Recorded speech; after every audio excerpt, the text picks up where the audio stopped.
India में नहीं होगा, क्योंकि इंडिया में तो आपको एग्ज़ाम देने हैं, ये कर लिया अब ये एग्ज़ाम दो, ये कर लिया अब ये एग्ज़ाम दो, ये कर लिया अब ये एग्ज़ाम दो, तुम पूरी ज़िंदगी एग्ज़ाम दो, तुम्हारा कुछ नहीं हो सकता।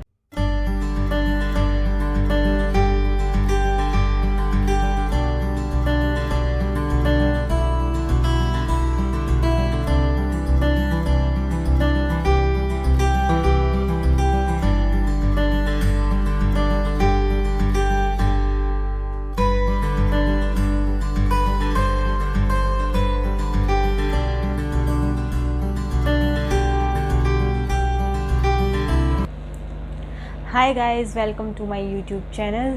थोड़ा नर्वस हूँ बिकॉज सबसे पहला यूट्यूब वीडियो है आज मेरा, बट कोई नहीं। उससे पहले मैं अपने आप को इंट्रोड्यूस कर दूँ एक बार। Myself Pooja, I am a nutritionist. Dietitian नहीं लगाऊंगी अभी, क्योंकि लास्ट ईयर ही पोस्ट ग्रेजुएशन कंप्लीट हुई है और मिनिमम जब तक 5 साल का एक्सपीरियंस नहीं हो जाता we can't put dietitian. But कुछ नहीं, काफ़ी लोग हैं जो डाइटिशियन अप्लाई करते हैं नाम के आगे, बट स्टिल मैं नहीं करूँगी जब तक मैं एक्सपीरियंस्ड नहीं हूँ। Along with that I am NET qualified, so I am working as an assistant professor also.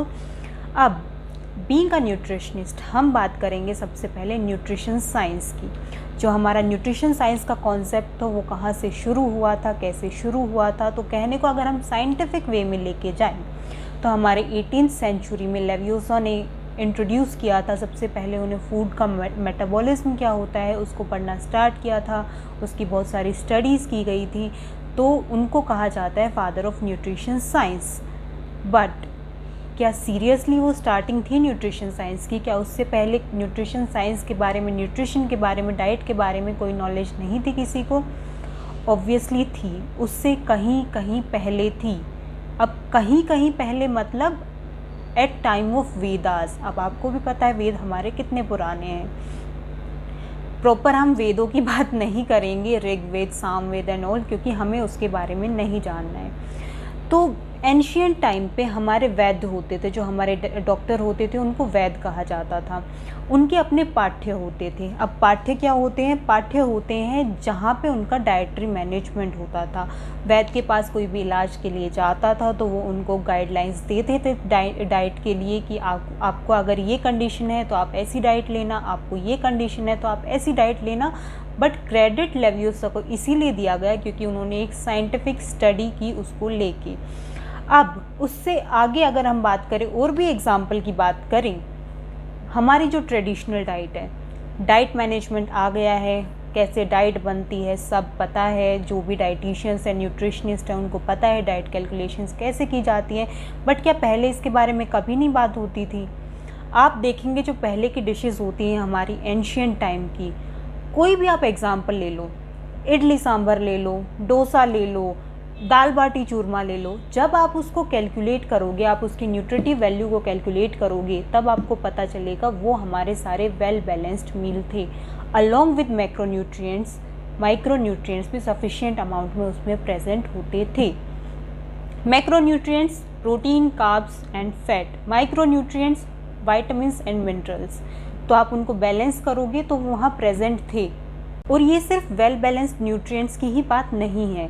India की जो डाइट होती है वो वेल बैलेंस्ड न्यूट्रिशन के साथ साथ पैलेटेबल भी होती हैं। पैलेटेबल मतलब उनमें स्वाद भी होता है।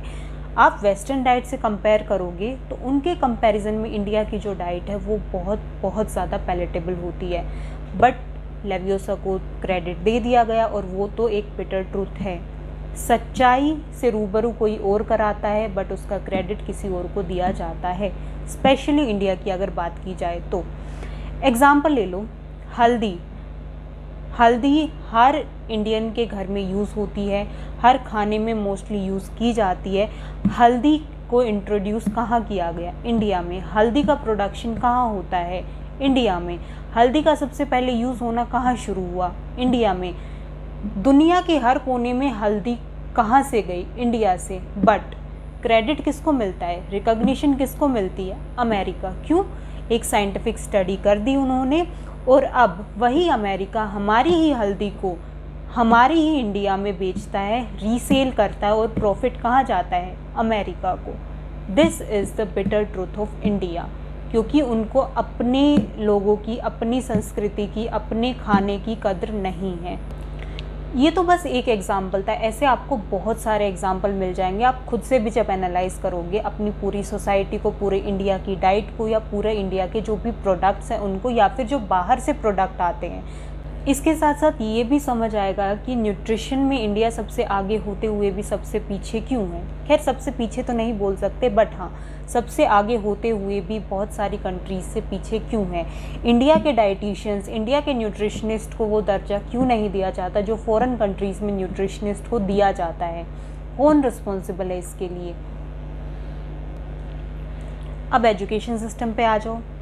5 साल न्यूट्रिशन के ऊपर पोस्ट ग्रेजुएशन करने के बाद, अपने 5 साल न्यूट्रिशन को देने के बाद, किसी फील्ड में स्पेशलाइजेशन करने के बाद, may be nutrition science, may be nutrition and dietetics, may be food science, may be food science and technology, किसी भी फील्ड में स्पेशलाइजेशन करने के बाद यहाँ पे कोई जॉब की गारंटी नहीं है, होगी भी नहीं। एजुकेशन सिस्टम ऐसा है। 5 साल उस सब्जेक्ट को देने के बाद, उसके बाद नेशनल एलिजिबिलिटी टेस्ट भी आपको देना है। देते हैं लोग, मजबूरी में देना पड़ता है। मजबूरी में क्यों देना पड़ता है? क्योंकि जॉब चाहिए, और खुशी खुशी से एग्ज़ाम दे भी दें। बट यहाँ पे दिक्कत क्या आती है, 5 साल आपने क्लिनिकल लाइन में पढ़ाई की है, एज अ पैरामेडिकल स्टूडेंट आपने पढ़ाई की है, और जब यूजीसी नेट का एग्ज़ाम आपको देना होता है वहाँ पे कैटेगरी रख दी जाती है होम साइंस। क्यों? फिर वहाँ पे हमें पढ़ना होता है टेक्सटाइल, वहाँ पे हमें पढ़ना होता है इंटीरियर डिज़ाइन, वहाँ पे हमें पढ़ना होता है अपैरल डिज़ाइन। उसके अलावा तो चलो हमने समझ लिया कि हमें चाइल्ड डेवलपमेंट पढ़ना है, साइकोलॉजी पढ़नी है, ठीक है, उतना ठीक है। बट टेक्सटाइल, अपैरल डिज़ाइन, 5 साल साइंस पढ़ने के बाद हम क्या करेंगे टेक्सटाइल पढ़ के? पर वही बात, मजबूरी में करना पड़ेगा। इतने साल दिए हैं तो लगता है कि भाई थोड़ा सा और पढ़ लेते हैं, अच्छी जॉब मिल जाएगी। मैंने खुद दिया है टेस्ट, खुद क्रैक किया, 2 बार दिया है, बट क्या उसके बाद जॉब मिल जाती है? क्योंकि हमारे एजुकेशन सिस्टम ने नया रूल जो निकाला है, अब उनको नेट के साथ साथ पीएचडी भी चाहिए।